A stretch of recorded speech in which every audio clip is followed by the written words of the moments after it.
আসলে cricket board নিয়ে নতুন করে কিছু বলতে চাই না। আমি গতকালকেও কথা বলেছি, কারণ এই প্রথম বাংলাদেশের ইতিহাসে একটি প্রশ্নবিদ্ধ ক্রিকেট বোর্ড তৈরি হয়েছে, যেটি ইতিমধ্যে আপনারা সকলেই জানেন।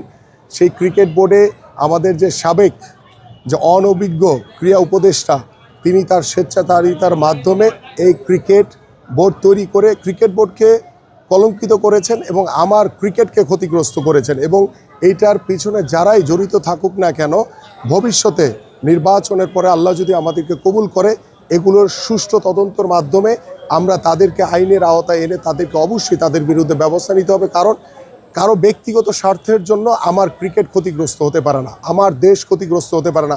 আজকে ক্রিকেট কূটনীতির অভাবের কারণে আজকে আমাদের বাংলাদেশ, যেখানে আমরা নিরাপত্তা চেয়েছিলাম, সেটা আমার অধিকার, আমার দেশ আগে, সেটা আমার অধিকার, সেখানে আমরা নিরাপত্তা জটিলতার কারণে আজকে বাংলাদেশ ক্রিকেট দল বিশ্বকাপ খেলতে যাচ্ছে না।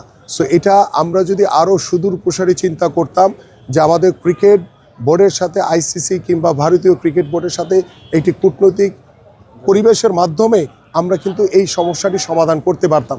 সেখানেও অনেক অনভিজ্ঞতার পরিচয় দিয়েছে আমাদের বর্তমান বাংলাদেশ ক্রিকেট বোর্ড।